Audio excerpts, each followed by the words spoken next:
Not like you, I don't support nukes and have a secret nuclear weapons program. I supported the JCPOA, which in the very first paragraph, Iran affirmed never to build nuclear weapons, which said that Iran could only enrich to 3.67%, which got rid of a lot of their highly enriched uranium. You, the Israeli government, Netanyahu, stopped the JCPOA, wrecked the JCPOA. You helped Iran enrich to 20 and then 60. You brought us to this situation, the Israeli government and the Donald Trump administration. So don't lecture the rest of us about nukes when you have nukes and you've now incentivized Iran to get nukes.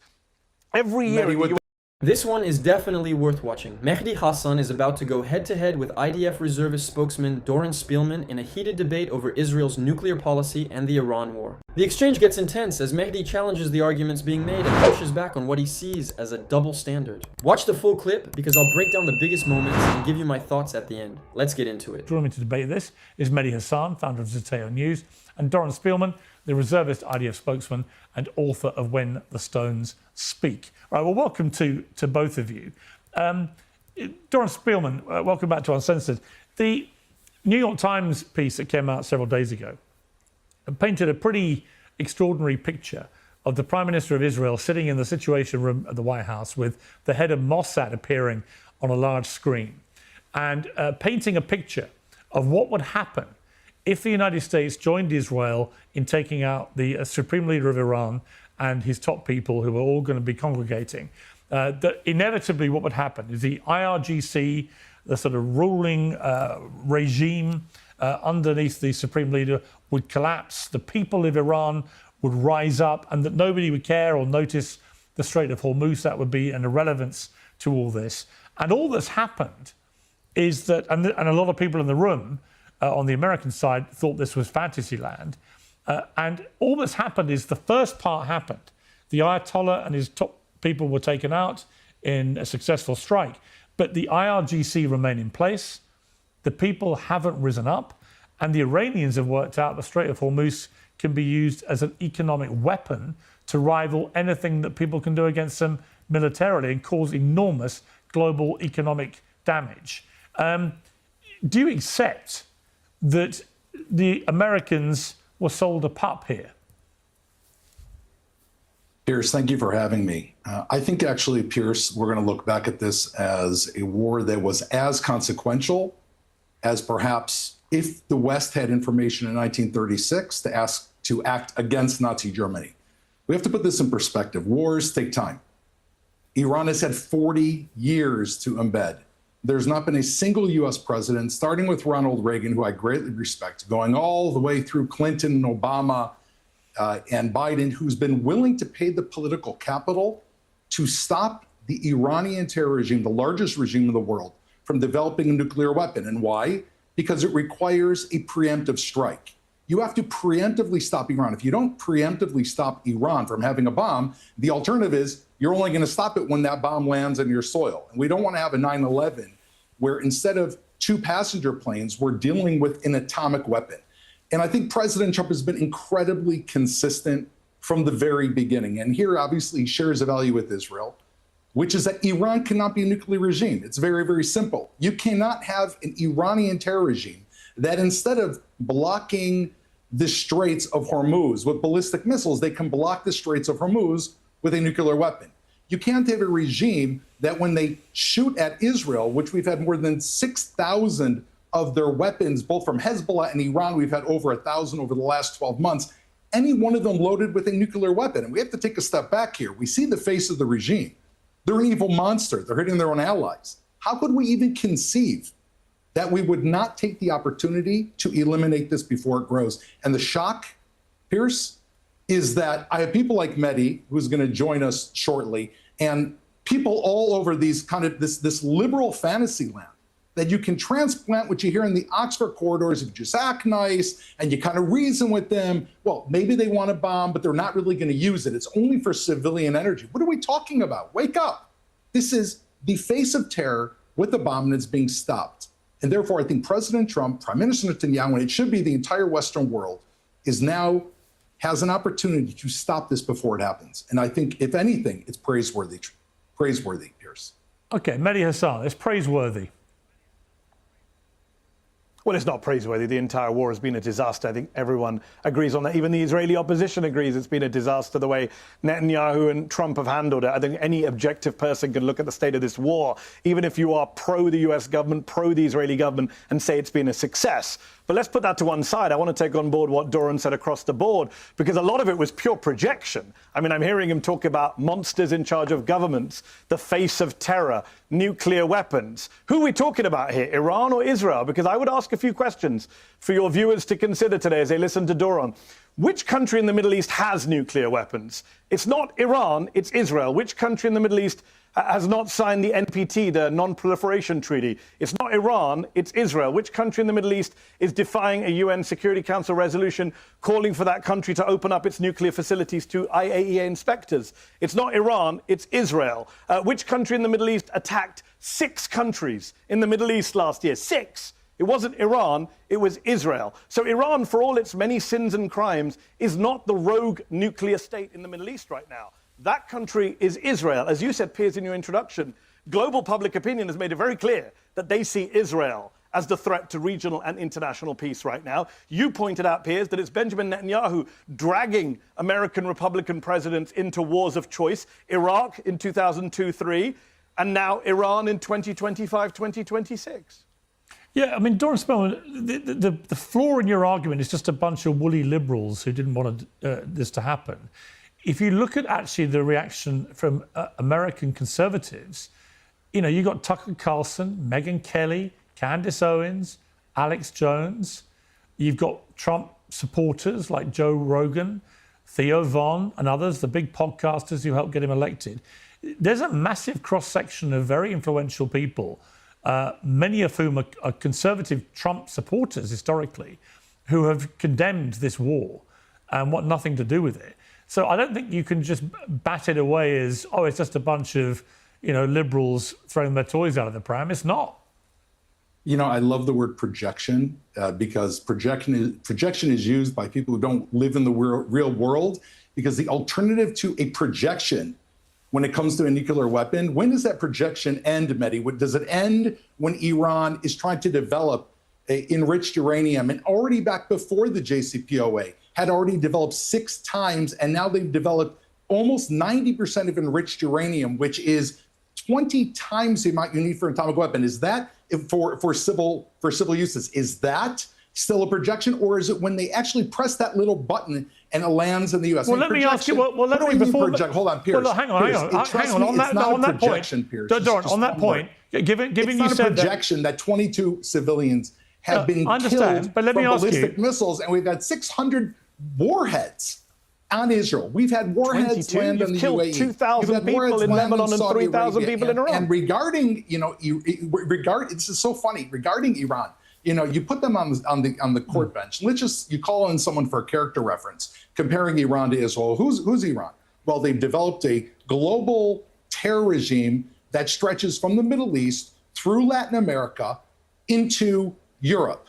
They have the Houthis who've stopped shipping and have fired missiles and weapons both at Israel and U.S. assets. They created Hezbollah, the world's largest terror organization. That is also one of the largest drug organizations. Actually, you created Hezbollah by illegally invading Lebanon. Who committed October 7th. They just killed 30,000 of their people in the streets for protesting. I mean, do we need such a projection? I mean, only an idiot would actually say we need a projection to understand what Iran's intent is. We don't even need to try. They keep shoving it in your face, Mehdi. You're in absolute denial. And so is Candace Owens, and so is Tucker Carlson. And President Trump, thank God, I'm not here to speak for. Hold on, Doran. Let me respond. You said a lot there. I'm not here to speak for Tucker Carlson or Candace Owens, who I've been very critical of. I'm not here to speak for Iran, who I've been very critical of. I'm here to talk about facts. You say projection. Let's just deal with your little speech in 2 ways. Number one, even if I were to accept your premise that Iran's nuclear program was a threat, even though the IAEA and US intelligence say it wasn't, but let's accept your premise that it was a threat. This is not the way you stop a nuclear program. We had the JCPOA, which Israel opposed, Donald Trump opposed. Iran was enriching at 3.67%, had no pathway to a bomb. bomb under the JCPOA, as every major disarmament and nuclear expert said at the time. It was Israel, Netanyahu, Trump that opposed this, and now we have them at 60% enriched uranium because of the actions of Israel and Donald Trump. So if you claim to want to stop Iran from having a nuclear weapon, you've done a very bad job of doing that. In fact, if you're the Iranian leadership now, you probably want a bomb more now than ever before because you've been attacked by Israel 2 years running. That's one point. On the point about projection, the point I'm making is this, Doran, and you dodged it, so let me ask it again. The only country in the Middle East right now that can put its finger on a button and fire a nuke is Israel. The only country threatening to fire the nuke it has, Ben-Gvir smiled and nodded the other day when an Israeli journalist suggested nuking Iran, is Israel. Why is your country, Doran, you're a spokesman for the military, in violation of UN Resolution 487, which was unanimously passed, including by the Reagan administration in 1981, calling for Israel to open up its nuclear facilities to the IAEA? Why wouldn't you allow IAEA inspectors to look at your illicit secret nuclear weapons program? First of all, I think you and I both know that there are no binding United Nations resolutions against Israel. Not in yes, any there is. sphere. UN Security Council Resolution 487. No, there's not a You're wrong, Doran. Series You're wrong, Doran. UN resolution. You're wrong. And there is a You're wrong. number of. You're lying. Everyone can Google it right now.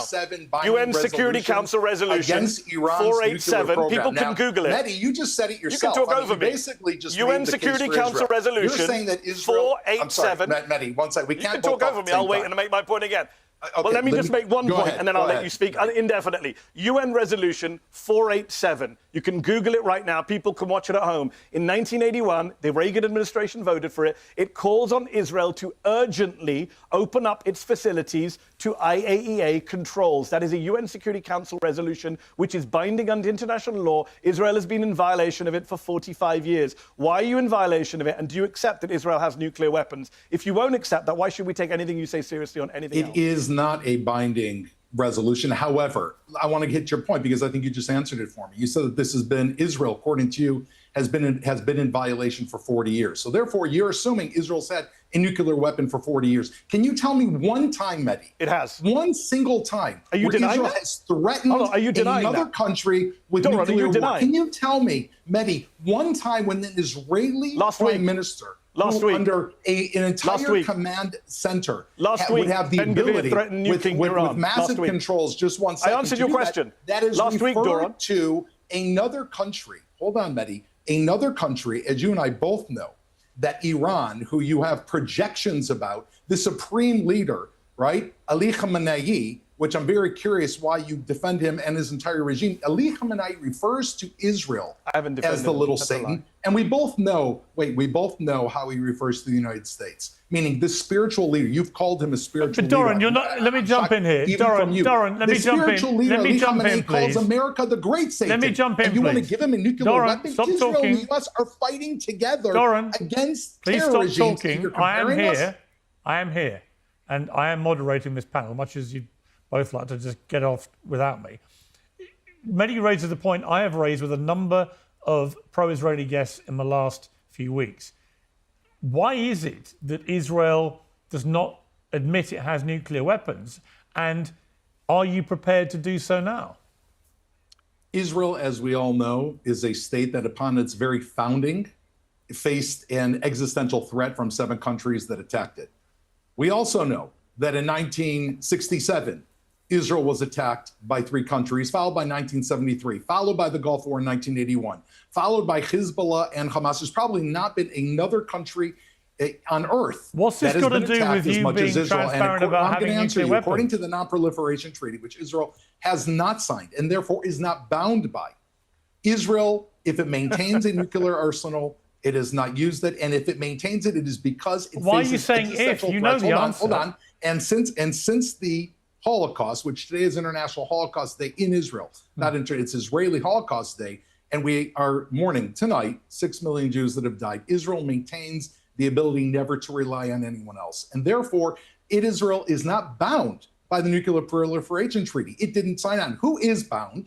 The United States is bound, and it has followed it. Yeah, but how can you demand? How can you demand? Pierce, Iran, I answered Doran, you. You're not answering my question. Because of an existential threat. Doran, I just want to say Iran has signed it and violated it from 2002. How can you, with a straight face, defend Israel's determination for full transparency by another country over its nuclear weapon ambitions when you have so far steadfastly ducked my very simple question as to whether Israel has its own nuclear weapons? And if I have not ducked your question. Do you I'm have them answering or you, not? Piers, and I explained to you that while I do not have first-hand knowledge of Israel's nuclear facilities, like you, I've heard the foreign reports. You don't know. You don't know. Hold on. I'm answering. As Piers, a reservist IDF spokesman, you don't know if Israel has nukes. I would assume it is highly likely, as do you, that Israel has a nuclear program. Israel never signed the NPT, and the reason Israel never signed the NPT, I would assume, even though I wasn't in the room, is because Israel maintains its individual right to defend itself. To compare that now to Iran and a potential nuclear program in a regime that is the world's #1 global terrorism, or they are not just terrorism, they engineered the idea of terrorism. They represent terror that has killed 241 American Marines. They have killed 85 Jews in Buenos Aires. They have killed thousands of U.S. soldiers with roadside bombs. They have carried out 22, according to MI5, mass casualty attempts in England since 2022. They just killed 40,000 of the protesters. Israel has a protest about cottage cheese. Israel's protests every day. How can you compare the idea that Israel would have a nuclear weapon and Iran, the potential of Hitler having a nuclear weapon? Let Mehdi respond. I noticed that Doran said that Iran killed 30,000 of its people a few minutes ago. Now he's saying 40,000. By the end of this discussion, it'll be 100,000. It's funny how they inflate the numbers of people killed in Iran, but never recognize the 100,000 people you killed in Gaza, that your military killed in Gaza, 100,000 people minimum killed in Palestine, which are actually verified numbers by international organizations like the Lancet Medical Journal. You deny those. But let's put that to one side and deal with some of the stuff you've been saying. Number one, just some fact checks. A UN Security Council resolution is binding under international law. The Reagan administration voted for it, and you've never followed it. You proudly say you haven't signed the NPT. People watching at home will laugh their heads off. You're basically saying, because we didn't sign an international treaty, we don't have to follow international law. So then why doesn't Iran just pull out of the NPT? Why doesn't everyone just pull out of the NPT and do what Israel did? You say Israel reserves the right to defend itself. That old chestnut. No other country in the Middle East is allowed to defend itself. Israel is the country that bombed, count them, 6 countries in the Middle East last year. I can't think of a single country on planet Earth, aside from the US and Israel, that bombed half a dozen countries in the calendar year 2025. That is your country that you're defending, a rogue nation that bombs whoever it sees fit and then claims to be a victim. You say that, for example, you mentioned in your comments, you said 1967 we were attacked. Complete flat falsehood. Israel attacked first in 1967. Everyone knows that. It's a documented fact. You can call it a preemptive war, but you can't just lie on here and say you were attacked. You were not. You said that Iran pioneered the use of terrorism in the Middle East. Actually, that was the Zionist gangs. That was the Stern Gang and the Irgun who blew up British diplomats, bombed the King David Hotel, hung British sergeants, attacked British civilians and military and Arabs. It was actually Jewish and Zionist terror gangs that pioneered terrorism in the Middle East 100 years ago. So a lot of your facts are just completely wrong, and you're dodging Piers' central point, which is that you do have nukes. You know you have nukes. You're not allowed to say you have nukes, which makes this whole conversation so absurd. But the idea that you would come on TV and go after someone else's civil nuclear program. Remember, the US says Iran did not have a weapons program, while you yourself have weapons. That's the US intelligence community's view. They said last year.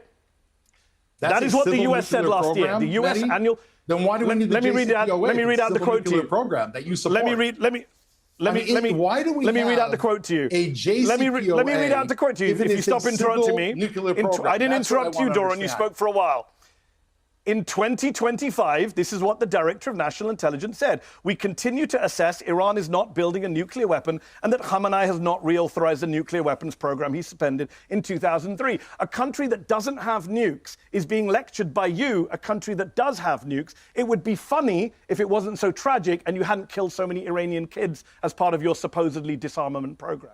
All right, let me ask you, Doran, let me ask you a question. Can I respond? Doran, let me. Okay, first, you can respond. Can I respond? You can respond, but let me ask you. Let me ask you another question. Like Israel wasn't attacked in '67. That Israel is basically decided to launched the '67 war. That's a fact. To Mehdi, what Mehdi does is he tells a fantasy story. It's historical like fact. Israel woke up one morning 2 years ago and said, "You know what? We're a country of 9 million people. Let's go attack 6 countries throughout the Middle East." Not Let's 2 years ago, Doran. 2,000 Not 2 years ago. because we just 78 years ago, there was you've no been bombing your October neighbors. 7th. By the way, So Mehdi, 78 was years there an you've been October bombing your 8th? neighbors Hold on, from the Mehdi, very you spoke beginning. for a very, very, very long time. If And don't you let me interrupted talk, me, Doran. I mean, I assume that you want to hear my answer. That's why we're here. October 8th. You interrupted me when I was trying to read out the threat assessment, remember? October 8th, there was also a war. That war began when Hezbollah saw Israel weaken on October 7th and launched a campaign of 6,000 rockets at Israel, and then Israel responded.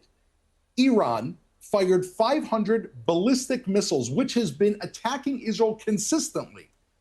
And Israel decided back then with the United States that it is time to deal with the #1 terror regime in the entire world. And what I hear from you, Mehdi, is you make an incredibly compelling case, diverting the conversation away from stopping Iran's nuclear power by hyper-focusing on the Israeli democracy that you yourself admit has had nuclear weapons for 40 years and never used them. And you were essentially getting a get-out-of-jail-free card for Iran. Mehdi, are you willing, if there's a possibility in your projection, if you projected that Iran would have a nuclear weapon, would you be concerned? All right, well, I want to ask a question based around that, so hang on. If I could just ask a question of Doran now, which is this, which is if the whole purpose of this war was to stop Iran developing a nuclear weapon, do you concede now that if you don't get the enriched uranium, either voluntarily handed to you by Iran or by seizure, which would require the use of ground forces, that the whole war will have been a failure?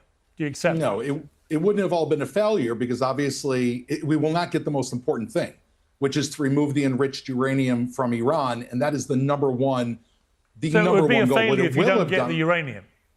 If we do not get the uranium, the #1 goal of this war will not be fulfilled, and it's going to put the war in a sense of stagnation, which I think will probably continue until that happens for one of two reasons. Either Iran is going to develop a nuclear weapon and threaten the rest of the world, and the world will then try to stop them, probably too late, or at some point in the future, I don't know when, either the US or Israel will try to make that happen. However, this war has been incredibly successful for a very simple reason.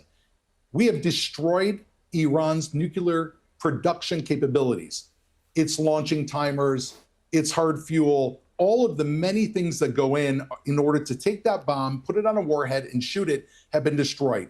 Their ballistic missile program has been weakened as how of do we know? Because last summer, just one second, their leadership and the planning mechanism has been destroyed. Doran, with respect, last summer, after the 12-day war, we were assured that the whole nuclear capability of Iran had been put back decades. It was done, flattened, it was over. 8 months later, a massive war was launched against Iran because it turned out that was all baloney. Now you're spewing, what many people will say is exactly the same rhetorical baloney again. But you're also conceding that if the enriched uranium remains in Iran, this war's a failure. And I don't see how you get it. I said it isn't a failure because you'll set back a terror regime that operates with ballistic missiles, operates as but the regime remains in place. Hamas, you'll have taken, again... The Supreme Leader's son is the new Ayatollah, right? Piers. Yeah?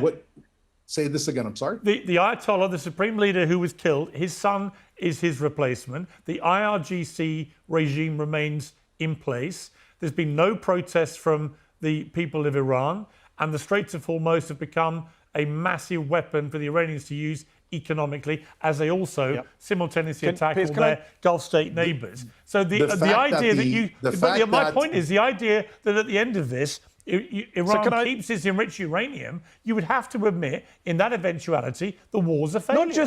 Because a war, Piers, it's very rare that you get a victory, what's called, unconditional surrender of any enemy. I don't think it's happened since World War II. What you get in wars are cumulative gains. Again, this is not fast food. It's like a McDonald's drive-through. The woman says, "What do you want?" You say, "I want, the end of the Iranian regime." This is a process that began a number of months ago with the 12-day war. And what Israeli intelligence and U.S. intelligence saw is as soon as that war ended, Iran went right back to building the nuclear program, developing the nuclear sites, digging for the uranium that was there. They refurbished their ballistic missile sites and were expanding it from 2,500 to 7,000. And like you said, that now that we see Ali Khamenei has been killed, what do we see happen?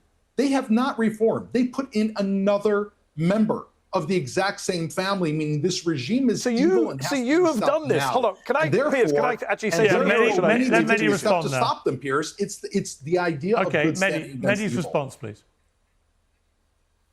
So what both of you are missing, to an extent, is it's not really about what uranium is left in the country. It's about intent. You have left, the Israelis and the American government have left the Iranian government, not just in place. There hasn't been the regime change that Netanyahu lied to Trump and said would be easy in that situation we're meeting. They've not just left the Iranian regime in place, but they've left the Iranian government with the clear intent to want to have to defend itself, to use Doran and the Israelis' favorite phrase, their right to self-defense.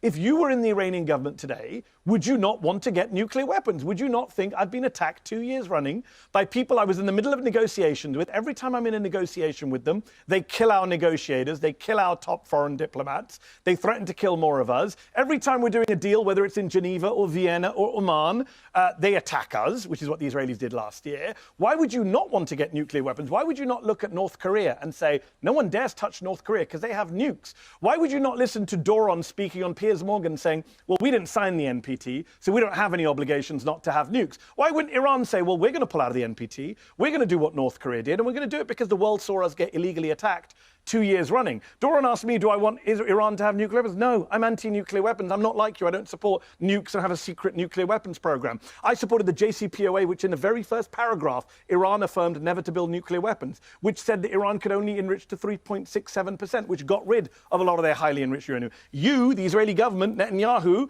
stopped the JCPOA, wrecked the JCPOA. You helped Iran enrich to 20 and then 60. You brought us to this situation, the Israeli government and the Donald Trump administration. So don't lecture the rest of us about nukes when you have nukes and you've now incentivized Iran to get nukes.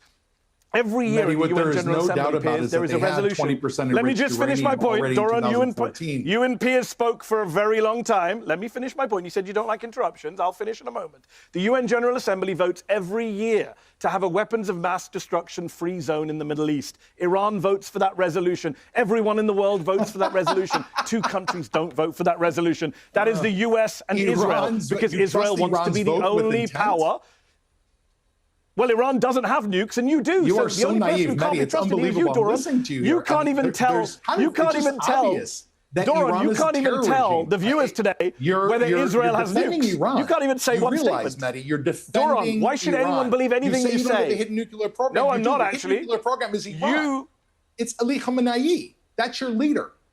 No, the US disagree with you, and the IAEA. I mean, there's no evidence. Which one for are it. you? Because you're defending. You sound like Mehdi Hasan. We're a nice program. We vote against nuclear weapons. Of course. We just want go for racist in insults. 2014, that's all you have left. We already had 20% enriched uranium. I mean, who are you speaking Doran, as an American citizen? And yet, as a British citizen? Hold on. You're going back to 2014, Doran?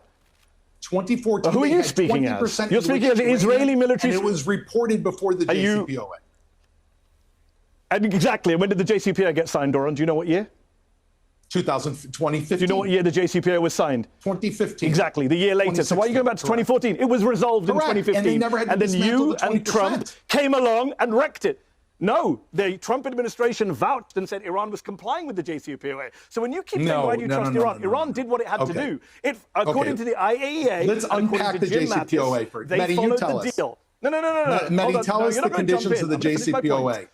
I'm going to tell you what happened under the JCPOA. No, tell me about what does the JCPOA say? You know, tell us all the truth. I do know, and I'm telling you now. The JCPOA allowed Iran to enrich at 3.67%. When did they start enriching to 20%? When you and your friends in the Israeli government and Donald Trump tore up the JCPOA. Jim Mattis, a general in the American military, who was defense secretary, not under the JCPOA. No, they did not. As every IAEA inspector vouched for. What do you think happened to that 20%?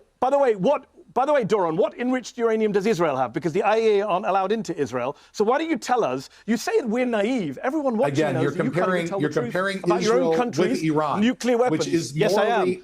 I'm comparing the insane, country that has attacked which is 6 countries. Insane. Israel's not closing the Straits of Hormuz. Why? You're worse. International shipping. You're morally worse Israel's than Iran. Not funding You're morally worse than Iran. East. You bombed Israel 6 doesn't countries. Target Marines. You bombed 6 countries. Israel does not target Marines countries or last year. Hezbollah or Hamas You bombed or 6 kill its own countries. people in the streets, even though you think it does. Israel You just is an open murdered democracy children with in a leadership Lebanon that last you don't week. particularly like, and Doran, we do. your military just killed 300 people in a single 10-minute span last week. You blew up children in strollers. You killed a 1-year-old at a funeral. You killed 300 people in Lebanon in one day last week. Who made that battlefield, You filled up Mehdi? the hospitals. You Mehdi, bombed who laid aid out that distribution battlefield? centers. Who created that battlefield? You did. You violated We the created the ceasefire with battlefield? Hezbollah 15,000 times. Yes, you violated was there the ceasefire anyone over there? Was there 15,000 anyone times, called according to the UN. Hezbollah that was Doran, I know embedded you don't in that like facts, population? right? But you haven't Mehdi, brought a single Mehdi, fact to this discussion. Iran wastes the people who go on the 15,000 ceasefire streets and they violations. kill them in cold blood. Israel Why did you violate tells the people of ceasefire with southern Hezbollah? Lebanon, please move out of the way so that we can actually kill Hezbollah. And No. Pierce had on Then just why last did you kill week, 300 Salah people in Makhnouk. 10 minutes? Salah Makhnouk Why did you was carry just out on Lebanon's in October Lebanon. the 7th last week? You know what? It's not about you. It's not Why about did you me. carry out Listen to Lebanon's the October the Lebanese. 7th last week? Salah Makhnouk was on Why did you last kill week. 300 And I think people? you should listen to what he 300 said. people He you was on killed. Pierce's show, and he spoke Doran, the do you not truth feel ashamed that the Lebanese your military people want massacred Hezbollah 300 gone? people in 10 minutes? How do you sleep at night? I'm supporting sure a it is military that true. massacred I'm sure it's true 300 many people in 10 Lebanese people minutes? would like Hezbollah gone, but it's also true that many Lebanese people right now are running terrified for their lives because of the bombing million raids people. over them. A million people displaced and a million from their homes people by have been Israel. displaced from their homes. And there's a horrible Pierce, familiar if we don't pattern displace that follows them, what happened in Gaza. Pierce, with if we this. don't displace them, then I go on this show and we're accused of killing civilians, right? And if we do you are displace killing them, civilians then we're anyway. accused of You displacement. told them So they my can't question come to you is back. this. Wait, Don't my lie, question is very Doran. simple. Don't gaslight us. You've Hold told on, them I'm they gonna let can't you come speak. back. Mehdi That means Hasan, it's I have ethnic one cleansing. question for you. Does Israel have a right to respond to Hezbollah after they shot 6,000 rockets at us unprovoked on October 8th, 2023, one day after October 7th? Do we have a right to respond? Any country has a right to defend itself. Of course it does. Does Israel have Does a right? Lebanon have a Because right you to seem defend to- itself from Israeli invasion? How? Hold should we on. defend Doran, ourselves? you always start these timelines. You start these timelines in weird places. You say 2014, ignoring what happened in 2015. You say October 8th, 2023. You ignore what happened in 2024, Doran. Let me remind the viewers of Piers Uncensored. There was a ceasefire between Israel and Hezbollah since the end of 2024. According to the UN, according to UN peacekeepers that Israel keeps attacking, you keep attacking Irish and Nepalese and Indonesian peacekeepers. The UN peacekeepers in southern Lebanon say Israel violated the ceasefire, not 1,000 times, not 5,000 times. They say you violated the ceasefire 15,000 times over the last 18 months. So please don't come and tell me about unprovoked I don't know rockets. about your numbers, Israel, however, violated that ceasefire. I have one question. You killed, Why did well, Israel, you can what Google were is the your friend, conditions of that Doran. agreement? 400 Wait, people. There was one hold on. basic You condition. can't just say I don't know Guys, the numbers. we've which run is out of my time. numbers are from the Hezbollah would UN. We've run out of in time. Southern Lebanon. I'm sorry, we've run out of You time. murdered 300 people last week, including a baby at her father's funeral. I'm Doran. gonna We leave it. murdered 300 terrorists last week, and I think those are your people. Okay. A one-year-old baby is a no, terrorist. that's I think it. that speaks volumes about your I'm view going of to leave it Arabs. there. I'm The gonna leave it there. one-year-old baby was put in harm's way because Okay, Hezbollah I'm gonna created leave it southern there, Lebanon gentlemen. At a funeral? battlefield. I They were put appreciate at you harm's way at joining a me. funeral? We've run out of time. So I'm going Wow. to leave it there, guys. That ending was something else. After everything that was discussed, the debate ultimately came down to one huge question. Does the same standard apply to everyone? Mehdi raised serious questions about Israel's nuclear ambiguity, UN Resolution 487, the 1967 war, and the argument that countries have a right to defend themselves. And here's the point I think is worth thinking about. If one country can argue that it needs military power because of security threats, shouldn't that same principle be examined when other countries make the exact same argument? You don't have to support the Iranian regime to question Israel's actions. You don't have to support Israel to condemn Hamas or Hezbollah. Two things can be true at the same time. And that's what made this exchange so interesting. Mehdi kept bringing the conversation back to what he saw as double standards, and Doran clearly wasn't happy with it. What did you guys make of this exchange? Was Mehdi making a legitimate point, or did Doran have the stronger arguments? Let me know in the comments, and don't forget to like and subscribe for more political commentary.